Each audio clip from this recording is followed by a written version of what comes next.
Catherine Matoche a fait ses adieux au JT du week-end de France 3 ce dimanche 2 juillet. Un départ compliqué par un souci technique, qui a valu les excuses de la chaîne.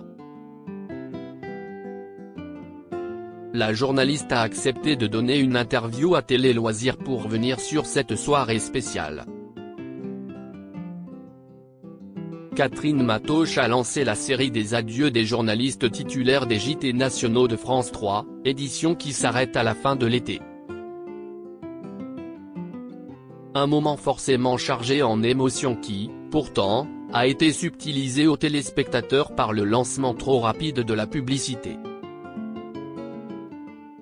CIST finalement Laurent Delahousse, lors de son propre JT, qui a diffusé la séquence non vue par le public, profitant de cette occasion pour adresser un joli message à sa consoeur.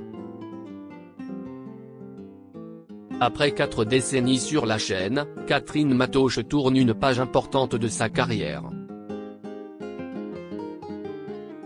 À l'occasion de ce grand moment, elle a accepté de répondre aux questions de Télé Loisirs, afin d'évoquer ce journal, l'écriture de son message aux téléspectateurs, sa réaction aux soucis techniques et son avenir.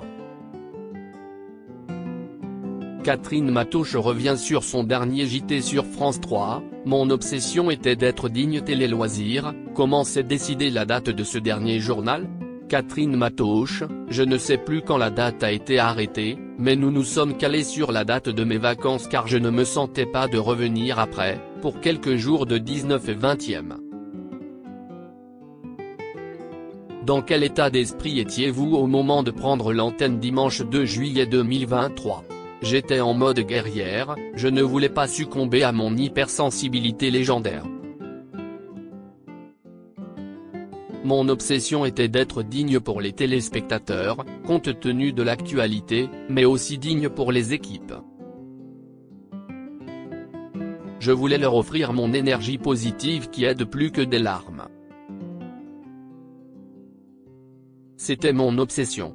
Une semaine avant, je n'étais pas dans cet état. Dans quel état étiez-vous ? Le week-end de précédent, j'étais très triste, donc je me suis donné un coup de pied aux fesses et je me suis dit que je n'avais pas le droit d'être ainsi car chacun vit avec ses difficultés.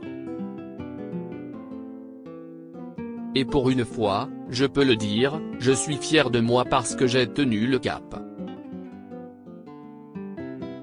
De plus, j'ai adoré l'hommage de Francis Letellier qui m'a porté, tout comme le reportage qui m'a été consacré. C'était de la dentelle. Il faut que je revoie ce sujet calmement. Étiez-vous dans le même état qu'à l'accoutumée durant ce journal ? J'étais plus concentré encore, je me suis isolé mentalement, comme pour un JT sur le terrain. Ce journal est devenu un moment exceptionnel et très fort pour moi. Juste avant l'hommage, il y a eu un sujet sur le vainqueur de l'étape du Tour de France, je trouvais sa performance incroyable, ça m'a beaucoup ému et les larmes sont montées. Là, je me suis dit qu'elle devait redescendre tout de suite. Cette victoire française a failli me faire basculer, rire. Avez-vous longtemps hésité sur la dernière phrase de votre mot adressé aux téléspectateurs ? Je vais être très honnête, CIST un ami qui me l'a soufflé et je lui rends hommage. Je l'ai trouvé génial, et je me suis dit que ça allait me donner envie de rire en terminant par Madame M, bonsoir. Je trouvais cette chute subtile, il y avait de l'humour. Ce qu'il a dit m'a aussi beaucoup ému, Catherine Matoche très touchée par le message de Laurent Delahousse sur France 2. Ce mot de fin a été écrit à la dernière minute ? Je l'ai écrit dimanche dernier, pendant ce week-end où j'étais tellement triste. Le dimanche, entre midi et 2, j'étais seul dans mon bureau et je me suis dit, allez. Jusque-là, je n'arrivais absolument pas à l'écrire. C'était plus facile pour moi de m'y atteler au bureau que chez moi, j'étais dans le bain, imprégné par l'atmosphère des lieux. Comment et quand avez-vous appris ce qu'il s'est passé lors de votre discours ? Sur le coup, je ne l'ai pas su, on me l'a dit après.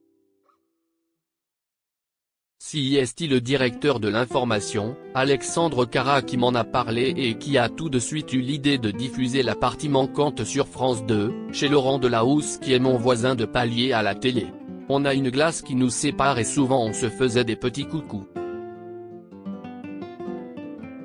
C'est quelqu'un que j'apprécie, sa sensibilité me touche. Ce qu'il a dit m'a aussi beaucoup ému. Il m'a offert un joli bouquet, il a été très élégant.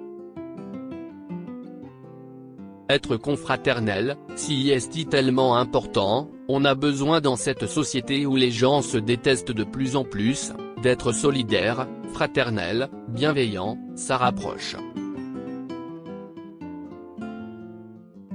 Finalement, j'étais ravi que la partie manquante soit lancée par lui, je trouvais que c'était un joli signe.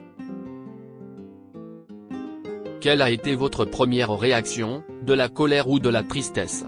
Je peux être exaspéré pour d'autres choses. Mais là, j'étais tellement dans le bonheur de partager ce moment avec tout le monde que j'étais dans le moment présent. Cet incident était déjà un moment passé. Je suis resté dans le présent et j'ai eu le plaisir de regarder en direct le 20h de Laurent Delahousse au moment où nous étions tous réunis pour un pot. Ce sont des erreurs, les accidents font partie de la vie. Une fois que c'est fait, on passe à autre chose. Les projets de Catherine Matoche pour la rentrée, j'ai plutôt envie de diversifier mes activités. Vous évoquiez dimanche 2 juillet de nouvelles aventures qui vous attendent. Pouvez-vous nous en parler? Je suis journaliste et je le reste. Ce goût des autres me reste chevillé au corps. J'ai envie d'explorer d'autres domaines, me diversifier, pourquoi pas aller voir du côté de la radio. J'adore ce média. Mais je suis dans le temps présent, là, je suis en vacances et lorsqu'elles prendront fin, je vais voir. J'ai plutôt envie de diversifier mes activités. Je vais continuer aussi à me consacrer à la peinture et l'écriture. Quel souvenir gardez-vous de cette dernière semaine mais aussi de vos 40 ans à France 3? Durant cette semaine particulière, j'ai fait plusieurs déjeuners avec des amis, des proches qui m'ont chargé en humanité. Cela m'a fait beaucoup de bien. Même si j'avais le nez dans le guidon, ces derniers jours, j'ai particulièrement eu besoin des autres, même si, comme je vous le disais, je reste plutôt une solitaire. Quant à ces 40 ans, vous savez, ma philosophie est, je vis et j'efface pour avancer. Je ne suis pas dans la nostalgie. Avez-vous reçu des témoignages amicaux d'autres journalistes? J'ai reçu une dose d'amour maximale, je vais mettre plusieurs jours avant de répondre à tous ces messages de confrères par mail et SMS. Pour moi, c'est très touchant.